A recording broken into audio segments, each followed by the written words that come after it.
Good evening and welcome to our series of Zoom events at LMU. My name is Christina Bogdanou and I'm the director of the Caloyeras Center for Modern Greek Studies. Tonight's event marks the beginning of the center's commemoration of the 200 years anniversary of the Greek War of Independence and the 200 years of Greece as a modern nation. The center, in collaboration with other Greek American community organizations, will celebrate this monumental anniversary throughout 2021 on Zoom and hopefully soon on our campus, with a series of events celebrating the significance of these 200 years of history, as well as the people who have contributed to it in Greece and the diaspora.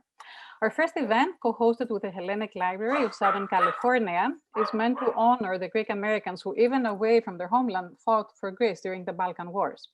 So we welcome military historian and researcher Peter Giacoumis for a presentation of his new book, The Forgotten Heroes of the Balkan Wars, Greek Americans and Philhellenes, 1912-1913.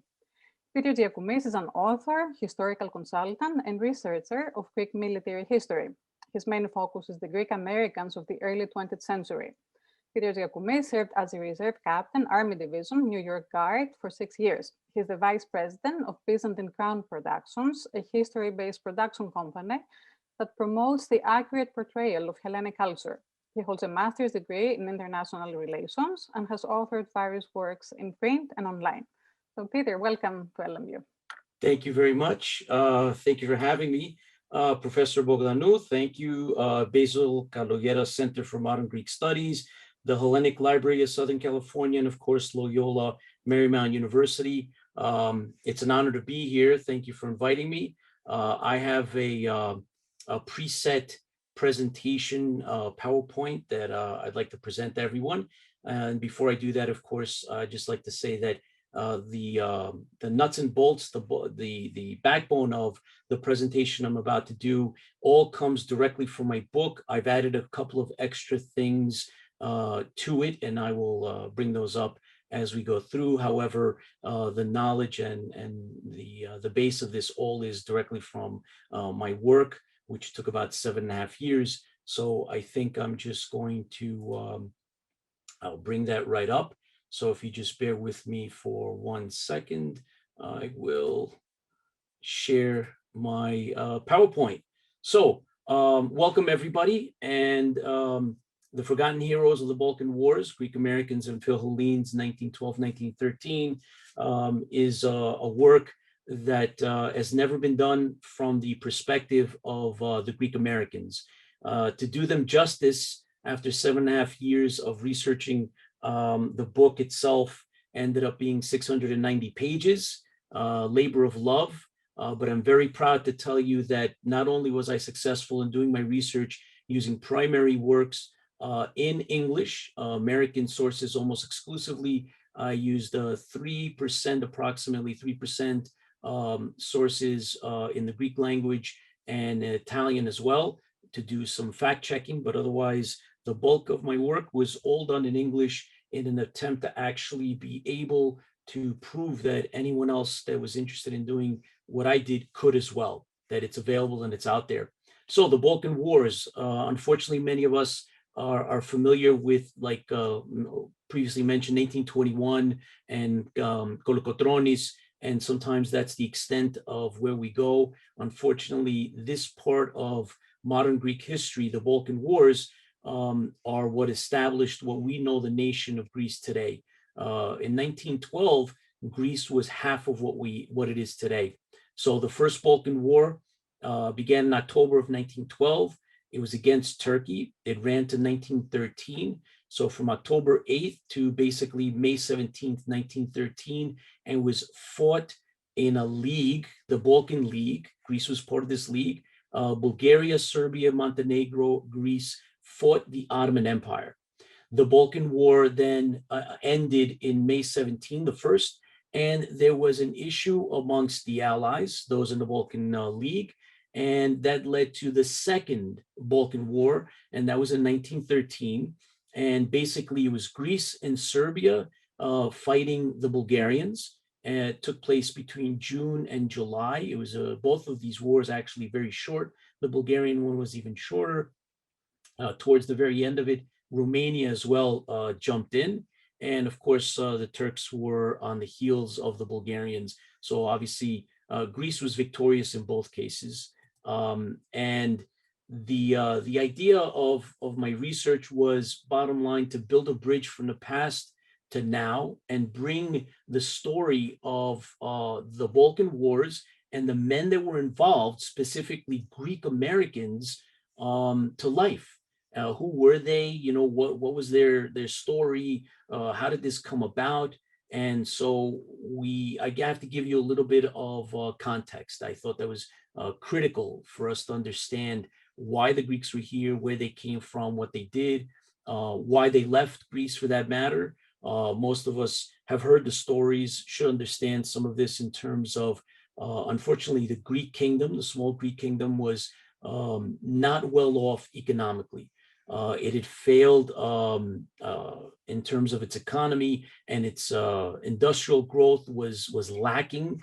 They had at least four bankruptcies, and there was a war in 1897, which Greece lost. No significant exports other than some agriculture, and the national economy was basically not much there to talk about. And so there was no work for these families, the young men, everyone in general. Were going through some very, very difficult times. And that led, of course, to the outlook and the promises of where could they then gain what was lacking, unfortunately, in their own country. And that was, of course, the United States. So there were waves. There were waves of Greeks that left Greece, came to the United States. And the one that we focus, the one that at least I focus on, is the first wave, the wave starting in 1890, approximately to 1922. But however, before the Balkan Wars, there were hundreds of thousands of Greeks that had come to the United States to work. And also, interesting enough, they were all over, not only on the East Coast or Middle America, but a proportional number of them actually went out to California, Oregon, and Washington, which in and of itself boggles the mind that these individuals left small Greece, took ships, came to New York, and then from New York took trains and made their way all the way to California. So from 1902 to 1911, a total of over 241,000 Greeks arrived in the United States. It was this concept that, the streets are paved in gold, one of the myths that were out there, the urban legends. However, it turned out to be very lucrative for those that made the trip. These individuals came here to work. What was life like in the United States of 1912? Well, 1912, President Taft, Vice President Sherman, Woodrow Wilson is newly elected president during that election. Average income was $1,033. New home median was about $27.50. Gasoline was 7 cents a gallon. A loaf of bread 5 cents, and a dozen eggs were 34 cents. So I thought it was interesting to just lay a little bit of, what was the average American, what was the lifestyle like, what was the earnings like, just to give us context. So that was part of at least the introduction to the setting for, the Greek Americans. And I also thought it was interesting to give them a little bit of, the events, may help us understand what it was that these men were actually, living through. January 6th of 1912, New Mexico becomes the 47th state, followed by Arizona in February. We know that in 1912, one of the infamous events that happened was, of course, the sinking of the Titanic. There were Olympic Games, May 5th of 1912. And then, of course, famous Theodore Roosevelt was nominated by the Progressive Party for his candidacy. And these topics that I bring up are relevant because the Greek Americans, or the Americanized Greeks that were here working, were on top of these things. These were all current events that they were following very, very closely, building the way up to, of course, October of 1912, when Montenegro on October 8th declares war on Turkey, beginning the First Balkan War. So that is a little bit of, in terms of context. However, going back into who were the Greeks themselves, the majority of the early immigrants were single young men, surviving the economic chaos that was Greece, expected to work very, very hard here in the United States. And of course, this had a lot to do with the traditions that were relevant and occurring in Greece. They were, of course, the dowries. The young men were expected to help provide for their sisters, and this is just the way it was.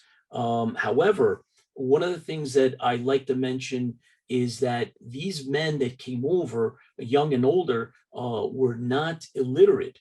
There were dozens of Greek language newspapers published throughout the United States for consumption by these individuals. So they came here, and by no stretch of the imagination were they university graduates, but they were literate. There were even bookstores, Greek bookstores, that existed in the United States at this time. So in the presentation, the slide here, you'll see there's individuals with the coats. They are on the ship making their way over. And on the other side is one of those famous shoe shine parlors that happens to be a picture from New Haven, Connecticut. Moving along, one of the other things that I thought was important to lay down is their professions. Again, giving them life, giving the context of who these men were. And there is no surprise that even from this time, these individuals were involved in the restaurant business. Of course, the shoe shine parlors, shoe repairs, boarding houses, grocery stores, bakeries, florists, candy makers, which was very, very important in that time. They also were involved in the typical blue collar work, lumber, coal mines, construction, railroad gangs, street peddlers of fruit, which led eventually to store ownership, sheep herders, strike breakers. So they were working in all types of jobs throughout the entire United States. So of course, then by late 1912, since war is imminent, Greek Americans respond. What was their response? Well, a lot of fundraising. So these hundreds of thousands of Greeks that were here were established. They were working. They were blue collar. They were involved in all different types of business. And so they raised and helped, knowing that the fruits of their labor were not only meant for their families, but their nation. So they loved where they were. They loved America for the fact that they could now work and send money home to the family, but they knew that their nation, the homeland, needed them. And one of the things that they did was they were able to raise enough money for the purchase and funding of a naval destroyer, which was called the New Generation, or Nea Genya. And also interesting is that the national newspaper called the Atlantis was actually covering this in depth. So they knew exactly who it was that was donating, and they actually followed all this and printed it up in their newspapers. And luckily, there was an organization called the Pan-Hellenic Union, which happened to be established in 1907 and eventually had over 100 chapters nationwide. Another urban legend was that the Pan-Hellenic Union was established by the Greek government. It was not. It was established by Greek Americans here, and it was meant to foster the Hellenic spirit, to keep these individuals organized, since there wasn't any major organization, at least not on this scale. That was the big vision, which was it played itself out.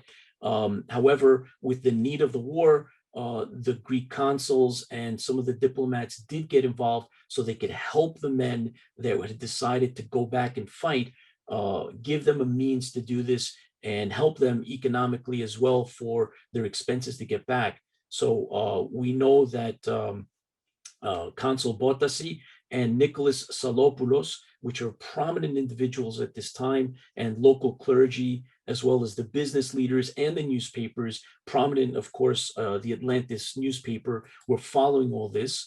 A call to arms, of course, is now imminent and is telegraphed over from the kingdom, and it's announced. One of the official telegrams was published in Washington, D.C. on October 4th, and it tells the subjects that they have to come back. Anyone that was in the reserves anyone that had actually served in the Greek army was now being called back to service. And many of them, of course, dropped everything. They made their arrangements and they left. And so here is a fantastic image of these men. We are off for the war, Zito Polemos, and they're going back to do what they think is necessary for not only their personal obligations, but to help Greece and the nation. Where did they come from? Which was fascinating. As I researched, the more I found, the more I started digging, the more I found that they were embedded everywhere. So whether it was on starting from the East Coast and making our way all the way to the other side, you touch just about every single state in the Union. Of course, everybody would realize and mention New York's and Chicago's, Lowell's as some of the main centers. They're the most famous. And of course, yes, they supplied a great deal of men, but that's not to say that they didn't come from Colorado, Wyoming, Utah, Idaho, of course, all over California, be it from San Francisco, Sacramento, Los Angeles. Hundreds actually paraded in the streets on their way back to get on the trains and go back to Greece via New York, which was in and of itself very interesting and was covered by American English newspapers. So it wasn't only the Greek papers that were published in the United States that covered this, but all the American newspapers from small to big covered this exodus, the movement of the men. And I follow them in the book. I was able to actually follow these individuals from where they left in terms of their cities and towns, all the way, in some cases, pick them up all the way in Greece. So 100 Greek businessmen leave LA on a special train for the war. Train stops in Salt Lake City, Denver, Kansas, Chicago, Buffalo to pick up others. And there's some fantastic stories of some of the stops and when they meet up with some of the other Greeks and how they would sometimes have the pleasure of encountering a priest and saying a prayer before they all got back onto the train and continue their trip and voyage home. 350 Greeks arrived from Erie Station, New Jersey. They had come from San Francisco. Those are some of the men. I actually uncovered names. I found newspapers, individuals that were prominent. There's one individual that I found who had actually was serving in the United States military, and he got his discharge and then made his way back to Greece, being that he had this obligation. Some of the information and some of the interesting individuals that I ran across was this man, Thomas Hutchison, was a retired brigadier general, a Philhellene through and through. He volunteered, he retired from military service in the National Guard of Tennessee. He had run for public office with Teddy Roosevelt under the Bull Moose. Obviously, there was no victory in hand for him, and he decided, Mr. Hutchison decided that he was going to go to Greece and that he was going to volunteer, which he did, and was wounded in combat. He returned to the United States and he wrote a book. He had kept a diary of everything he encountered, and it is incredible that he basically met every one of the most prominent individuals of 1912 during the war, from the Premier Venizelos all the way to others. That is just incredible. So it was fascinating to find him and others that were involved and very supportive. I was able to uncover, like I said, pictures, images, names, who were these people, who were the men themselves. And I was lucky enough to find individuals boarding the ships at the piers in New York City. So that was part of what I always wanted to do, was to uncover the living aspect of who these men were, that they weren't just, forgotten footnotes in history. These were real people, and we have the opportunity, at least in my work, to be able to see who they were, which I thought was incredible. I've met descendants. The trip itself was incredible. It took anywhere from 10 to 12 days, 14 days, depending on weather, depending on how fast the ships were, to get back to Greece. And these men willingly dropped everything to go back. So there is a difference between the men that left and were complete volunteers that had no military service. There were individual Greeks that had come to the United States that were slightly underage. So they had not served in the Greek military because they weren't of age. But when they were 18 and over, without having prior military service, they knew that they were probably going to go back and serve out 3 years. And that's what many of them did, never mind the reservists, those that had actually served and were still in what was called the ready reserve, had to go back. So here's an image of what Piraeus looked like. This is where the ships would end up coming back to. This is where the men would unload. They would register from here, from Piraeus, and then take a train to Athens with their orders in hand. I thought it was also interesting to see what Athens of that time looked like. And it looks obviously a lot different than it does today, with a few streets, major buildings and the like still exist today. But I thought it was also interesting to give that flavor by seeing what these people were, what they looked like. The other fascinating thing about many of these Greeks that returned was the fact that they had actually served in American Greek military units. And that was one of the things that actually fascinated me, was the fact that they had actually gotten together and they had purchased their own US Army uniforms and equipment, and they had actually done some military drills. They maintained a certain level of military awareness. They kind of knew that it was almost inevitable that at some point Greece was going to enter into a war with Turkey. And so there were units, and New York was one of the larger units that maintained this military organization, but they weren't the only. They were not exclusive. Chicago, Lowell, and many other places around the United States had these.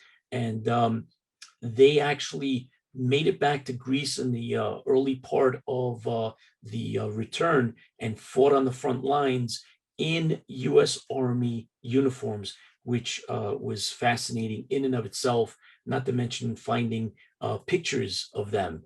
And here it is, the Volunteer New York Company in the courtyard of the Annunciation Greek Orthodox Church in New York. This is courtesy of the Atlantis magazine. And here they are in their glory. They left as you see them, with the addition of their weapons, and they teamed up with additional units. And like I said, they actually were sent up to the front lines in those uniforms. Here's another group. This group is from Philadelphia, also wearing military uniforms. There's also images and pictures, famously enough, of Greek Americans that got back into military uniform and military service in Greece. And they were all from the United States. I'm very proud of the fact that not only they came from the United States, but they actually spoke English, liked to listen to American music. And for the International Herald Tribune, on October 26th, the Sacred Battalion, that is the cry which greeted the contingent of Greek volunteers. In this case, they have a 700 in number that arrived here this evening from New York. So they arrived in New York, from New York to Greece, and there they are. So I was able to follow them from their trips from, in this case, New York, all the way to Greece and all the way up to the front lines, where they were met not only by Hutchison, Mr. Hutchison, but also by others. So there's eyewitnesses of them at the front line. So at the end of the war, these individuals, they returned. Many of them, the bulk of those that had left, actually returned to the United States. Many of them returned, of course, with families. Many of them returned with wives, and they returned to the United States to create some of the oldest American communities and churches that we have were actually established by these individuals. So they are pioneers twice over. Came over before the war, went and fought, and came back and helped then solidify the Greek American communities. Most of them did come back, and the numbers were always issues. There was always, who were they? What were they doing? How did they come back? I was able to uncover numbers, quotes from the king himself, King Constantine I, and others, contemporaries in positions to know exactly how many there were. So it varies. Anywhere from 45,000 to approximately 57,000 had actually left the United States, gone and fought, and the bulk of them actually made it back to the States. I found many of them. I found actual records of who they were, what they did, what they amounted to, and what happened even after 1913, which of course 1914 was then World War I. So Mr. George Matalas, the former salesman of Albert Pick and Company, Greek Army officer, comes back from the war, comes back to Chicago, and interestingly enough, the king sent medals to many of these individuals that actually had not received them, weren't in Greece at the time, or left before they could get their medals. In this case, Mr. Matalas actually marries his American sweetheart named Catherine Brady. Little pieces of information that kind of brings all this to life. And in Chicago, I was able to discover that 143 American Greeks received in a special ceremony medals. Unfortunately, not all their names were available. John Ariostratis, Constantine Kollias, and Andrew Lekopoulos were the only three named in the one article I found, but I was able to discover that in other cities, they did the same thing, that after the fact, they were given their medals after they had left Greece and returned to the United States. One individual that is very fascinating, that I dedicate some time to in my book, is in this article that you see here. He was from San Francisco. His name is Harry Franco, or Harry Frangoyanis, and he fought to liberate the island of Lesbos. He saw action. He went with a special unit that had raised money, raised themselves for one thing and one thing only, and that was to fight and liberate their island, which they accomplished, believe it or not. So his whole tale is actually in the book, and it is extremely fascinating. I'm very proud to actually be able to include that. His family still lives in California. A little bit more on what happened to them in terms of World War I. World War I in Europe started in 1914. The United States took a long time to get involved, but the biggest ethnic community in numbers to enlist in the United States Army were the Greek Americans, and many of them were actually veterans. And the number one hero of both the Balkan Wars and World War I, in terms of Greek Americans, is Sergeant Hercules Korgis. He had the most medals and awards in the U.S. Army for his service and bravery. Distinguished Service Cross, Silver Star, Médaille de Militaire, that was, and the Croix de Guerre de Palm Leaf is two of the highest French military awards that someone could be given or earn. And he was also wounded in combat and also got his Purple Heart.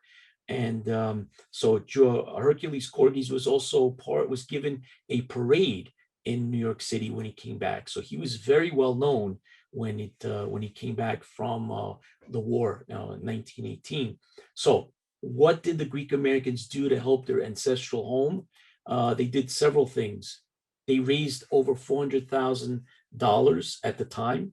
And it's actually slightly higher. So it's closer to $10 million current. They enlisted to fight. And according to Professor Dr. Vlahos, his number is 57,000. I have a quote from the king. He says it's 45,000. So somewhere in there. Most of them returned to the US.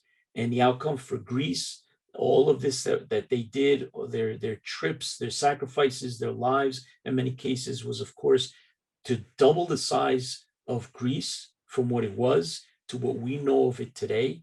And of course, it doubled the population. So it is, out of all of the nations involved in the Balkan League, the only one that came out with the accomplishments that were never taken back, Greece never shrunk back, was Greece. Bulgaria, Serbia, Montenegro, unfortunately for them, they weren't as successful as Greece was, but Greece was. And that is a major accomplishment by no stretch of the imagination for these Greeks. So in a nutshell, that is more or less an overview of what was accomplished by these individuals. And I was blessed by the fact that I was able to capture all this and to do them justice. My book ended up being quite a book. It's 690 pages, but sometimes you only get one chance in life to do this. And the only way to do this right was to do it completely. So for those that are interested, it's there for you. I wrote this and completed it as a labor of love for everyone that's into history, and especially this part of this small slice of Greek history. And from the Greek American perspective, it's never been done before, and I'm very proud of what I've done. So, Professor, I'm hoping that we have some interaction. I know that there might be some questions. I'm open to any and all. I'll do my best to, if we open it up, I think I'm good with that if you are. Well, thank you so much. I think it will be a good idea to turn everyone's microphones on and camera so we can see each other and see if we have any questions for you. So let me, and Kate, maybe you can help me a little bit with the microphones and the cameras.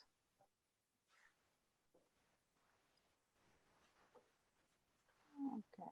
Okay, so I have given everybody the ability to unmute, so please be respectful and raise your hand and we can call on you. If the raise your hand feature is in the reaction section down on the bottom right.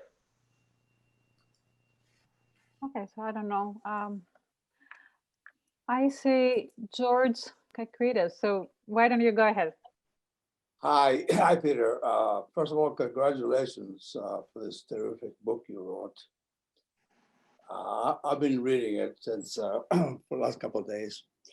The question I'd like to ask you, why did you pick this particular battle of the Greek history, where so many other battles down the centuries? Well, George, it's a great question. I appreciate that. Thank you for your support, and I hope you're enjoying the book itself. It's well, first off, modern Greece, outside of the 1821 and liberation, in modern times, there really are very few true victories, complete victories. Unfortunately, 1940 was not a complete victory.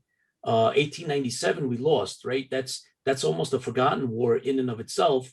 And then we participated in World War I. We participated in Asia Minor, which unfortunately was a major catastrophe. We also fought a civil war. And some would say that, that may be a victory, but in the formation of modern Greece, 1912, 1913 is one of, the greatest victories for the nation. And I thought I was fascinated by it in terms of, how we all came together, as we often do, and the outcomes, how it's multi-layered. But what I also was drawn and attracted to was the Greek American spirit. These individuals, not all of them went back, right? Not everybody that was obligated, not everybody that was supposed to, not everybody that had a legal obligation, not everybody left. Not everybody, just decided, oh, well, I got to go or else.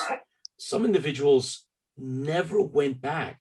I've actually had the opportunity to meet descendants where I met some who told me, oh yeah, my great uncle, he never came back. He died and never came back.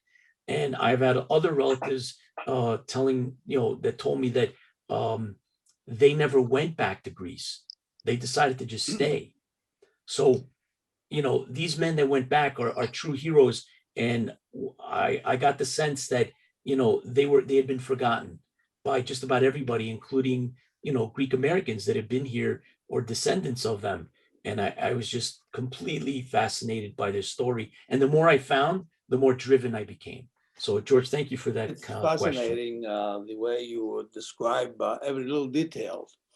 But anyway, I wrote my first book also named Growing Up Under the Nazi Boot, as you can see it. I don't know if you can see it. And now I'm writing my second book. It's going to be a historical book about the Greek invaders, all the invaders invaded Greece, going back to the Persians in 1480 BC. Yeah, it's unfortunate that Greeks and Hellenism are always historically we've always been involved in one form or another. We've been involved in warring. So whether we talk about the Byzantine Empire, 1,000 years of basic war, almost all the constant, it's bound to take a toll on on a nation, on a people. So yeah, we have more than enough history to write about it. And Absolutely. I look forward to reading your book. I actually have a copy of yours. So thank you for your support. Great. And I look forward to reading about the you called it the Nazi boot, I believe. Yes, Growing Up Under the Nazi Boot. Absolutely. I look forward to reading that as well. And I'm enjoying it because this is my first book. I'm not a writer, as you probably. I was in business myself, but I decided to write this book because I wanted the American young people to find out how we fared, how we lived through the occupation, and then the Civil War. 9 years of war. I grew up in those 9 years. Well, so I want to make sure that the young people can read that and see that the world is not as easy as they think it is. Absolutely, and that's in line with what my attempt was, to actually bring this to life, leave some of this for the other generations, and more importantly to do this in English. There's Greek books written in Greek in Greece about all of these things. Yes. We need to continue writing and researching our history and presenting it for not only Greek Americans or anybody for that matter that reads English, right?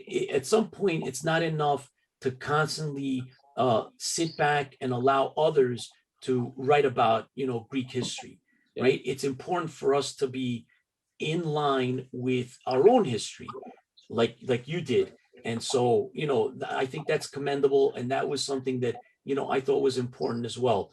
Writing this and presenting it and having reference points for the future generations.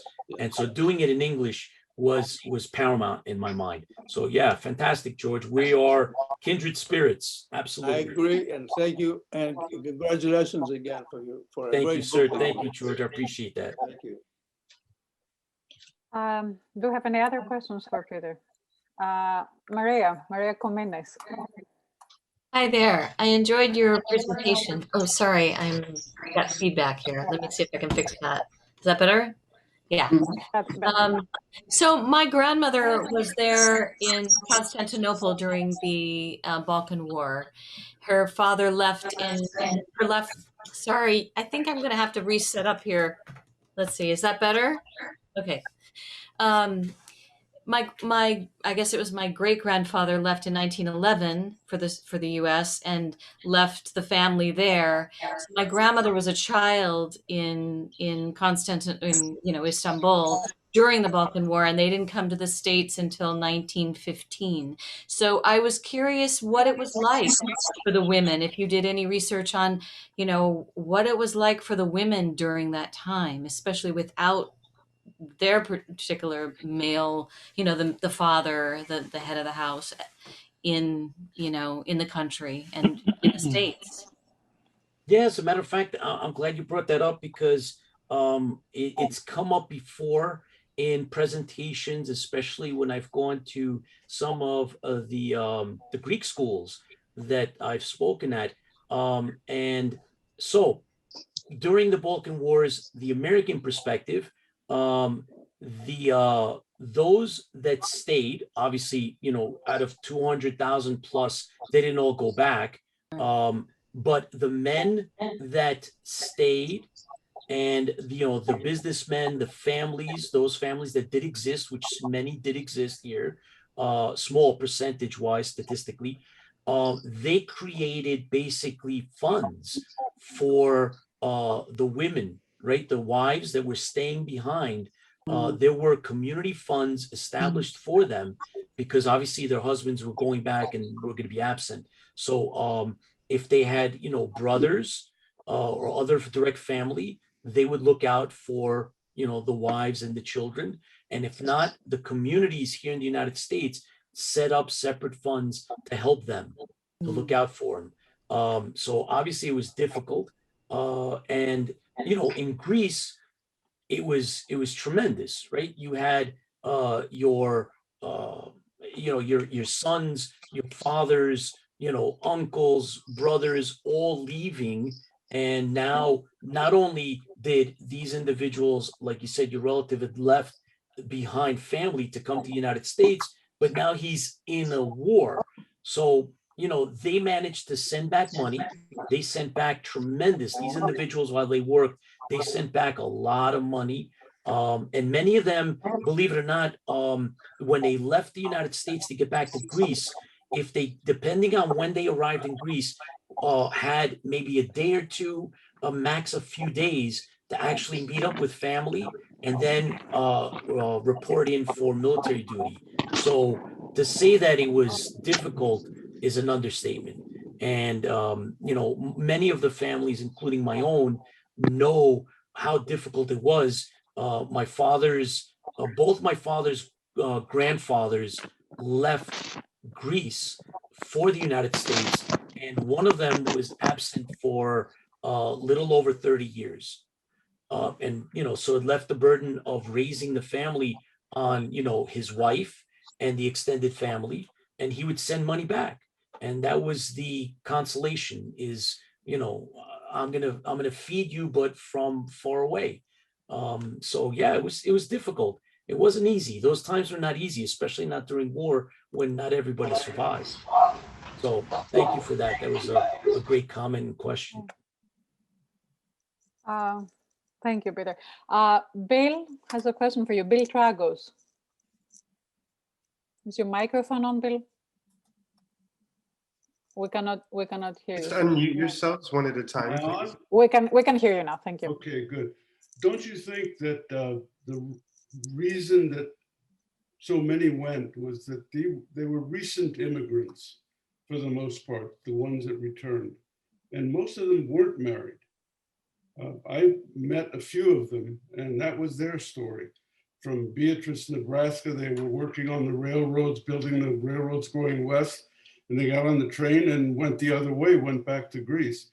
Was it excessive or crazy patriotism or just youthful anti-Turkish feelings? Or how do you explain it? Because it's really, nobody goes to war if they don't have to. Well, it's a combination of everything you said. There was definitely a fervor. These men believed in what they were doing. They believed in what they were doing.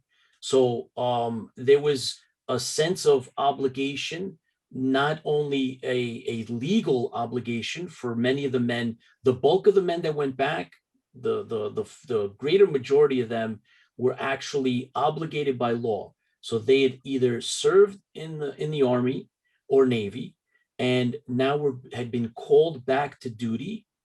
However, there were thousands of individuals that volunteered outright to go back. And then, like I said earlier, there were, many who had not come of age while in Greece to serve their military conscription, their mandatory time. And now with the war, they went back. And basically, most of them ended up having to do 3 years. I still find that amazing. I mean, it is. It's phenomenal. It's phenomenal. But there was a generic sentiment of, this is what this must be done. This is the obligation. We got to go back.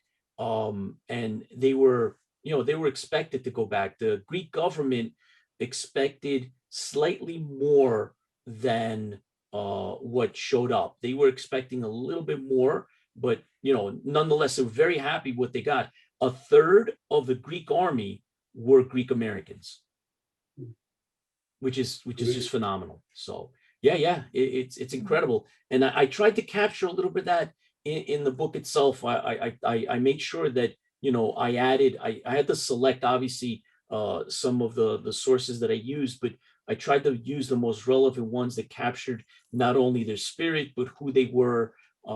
So I think you might find some of that there. It's hard to put in words, but collectively it was a thing. It was we're going back. We have to go back. So and they were successful. So their sacrifices were for. Who did we lose to in the War of 1897? I'm sorry, say that again. Who did we lose to in the War of 1897? You said to the Ottoman Empire. We almost lost everything.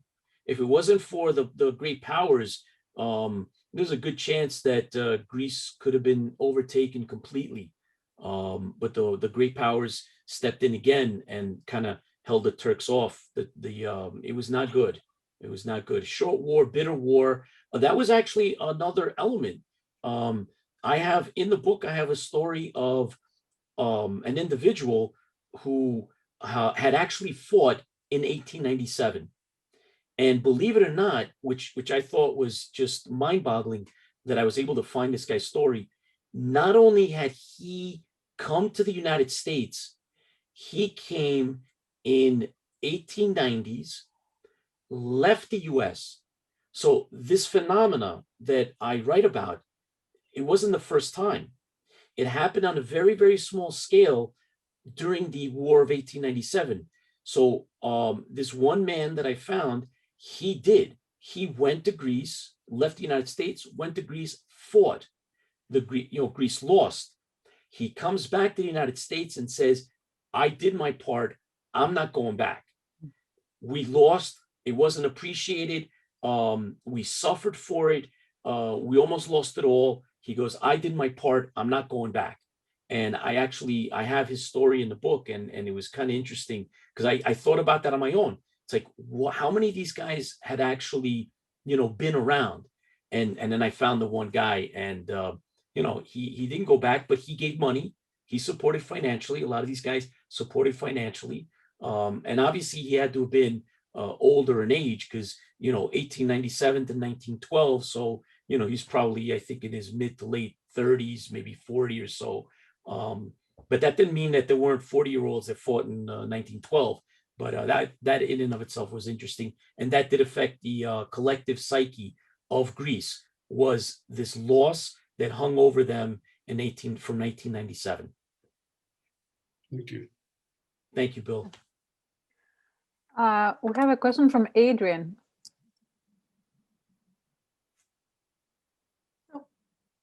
You're muted. There we go. There we go. You mentioned 1897. I'm sorry I was late. I was on another Zoom call. I will look under events to catch up on what I missed. My grandfather was, I always say, was on one of the first boatloads to ever come to the United States in the 1890s. And in 1897, I have the picture of him in the uniform, and he went back to fight in that war, but I never knew anything much about what that war was, but I do have the photograph of him. And then he came back to the United States, and continued with his business, and then went back in 1910 to marry my grandmother, who was 20 years younger than he was. Oh, wow. Yeah, that's a story. That's more or less, the template for a lot of, how that played out. But yeah, 1897 was a bitter defeat. A bitter defeat. It was a rushed war, a very short war, just like the Balkan Wars. And it did affect, the Greek nation. This hung over them, this black cloud. And so obviously, things started to align. At the time, Premier Venizelos was very, conscious of what was going on, big picture, internationally.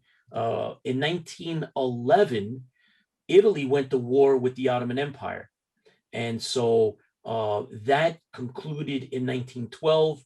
And according to some sources, Venizelos was hesitating. He had to wait for the Italian-Ottoman war to finish before Greece could then commit to anything.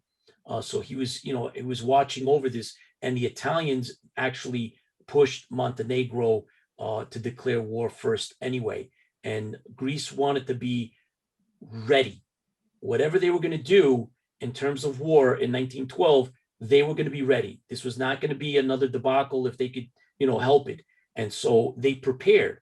So the French, they'd called in for French military advisors to come to Greece, which they did. So they started to remodel the Greek army after the French army and modernize it, as well as the Navy. So the Navy was modeled after the British Navy, which, highly successful, both Army and Navy, highly successful. Obviously, they won 2 wars, which they were not expected to, especially not against the Bulgarians in 1913.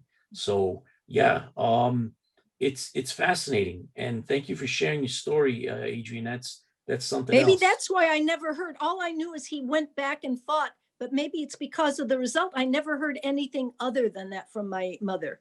And so I never knew what was this war, what was going on. I mean, all I've ever known is that he went back and then he came back here. Wow. Yeah. 1897, bad.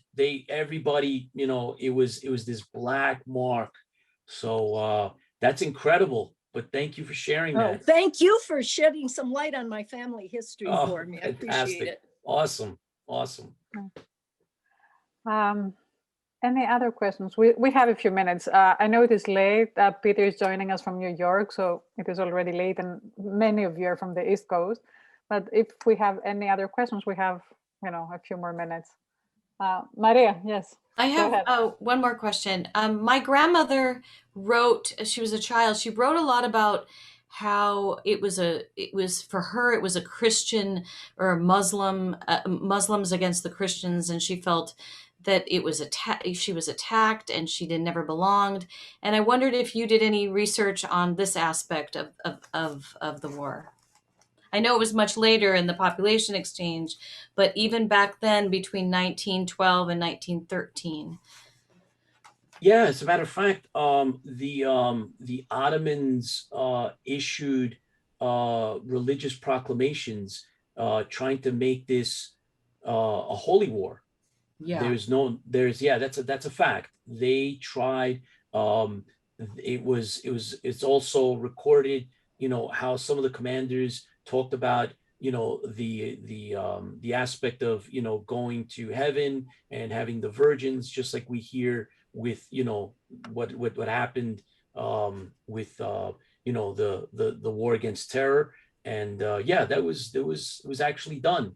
The Turks, tried to employ whatever means, psychological, religious, to try to drum up interest. And that was an aspect that was quite fascinating for the American public. The American public saw this as, almost like a crusade. It was the Christians against, the Muslim hordes. And, it was a fact that one of the issues that kept coming back up in regards to the treatment of Christians the Christian minority under the Ottoman Empire was the lack of rights. And, that was brought up by the Serbians, by the Bulgarians, by Greece. It was actually known. It was a known fact. And, they had their own internal government issues and problems, but that didn't stop them from, trying to make this a holy war. Thank you. Okay. Thank you. We have one more question. Bill, go ahead. Bill Kragos. And your microphone, if you can turn on your microphone. How many of the guys that came from the States died in that war? Do you know? Yes, as a matter of fact, I can tell you that excluding disease and death from, exposure, hypothermia, cholera was one of the worst things that was out there. So the numbers for that is around 10,000, which includes officers and men. So that was from, illness and the like. However, the war itself, believe it or not, I can give you a stat that is from the Hellenic Military Archive, and that is about 8,200 killed in action. So less than 10,000 killed in action between both wars. Oh. And what was it like for the Greeks living in Constantinople, which my family was during this period of time? I wonder. How did Turkey react to its big Greek population there? It was difficult. It was difficult because the Ottomans were forcing the minorities. It's actually quite fascinating. I'm trying to get all this in as quick as I can. So the Ottoman Empire used the fact that their minorities were not loyal. And one of the things that they would point to is that upon conscription, the Christians of the Ottoman Empire, like the Greeks in Constantinople, would desert. So there was a major desertion. Whole units, hundreds of Christians on the battlefield would surrender to the Greek forces immediately, or would they go AWOL? They couldn't get them to serve. And there's actually many of the Greek Christians that did serve in the Ottoman Empire actually spied on the Ottomans during the war itself. So it was very difficult. It was very, very difficult. If they were forced into the Ottoman Empire, into the Ottoman army, they were given the worst jobs. Yeah. And they were always watched, and it wasn't good. It was very, very difficult, bad times. Not to mention, let's face it, it's not only Constantinople, right? For the record, we're talking about all the Aegean islands, for that matter. So, my parents are from Chios. Chios was liberated in November 1912. So prior to that, they were all, Ottoman, part of the Milliyet al-Rum, right? They're Christian minorities. So it was hard times, especially hard for them. Thank you. Okay, so I think that we can conclude our meeting for tonight. Peter, thank you so much for joining us. It was a pleasure to have you at the Caloyeras Center. Thank you all for joining us, and I hope we'll see you soon at our next event. And again, thank you again. Have a good night. Thank you for having me so much. The pleasure was all mine. Thank you everyone for tuning in, and all the best, and stay safe. Professor, thank you so much. Thank you.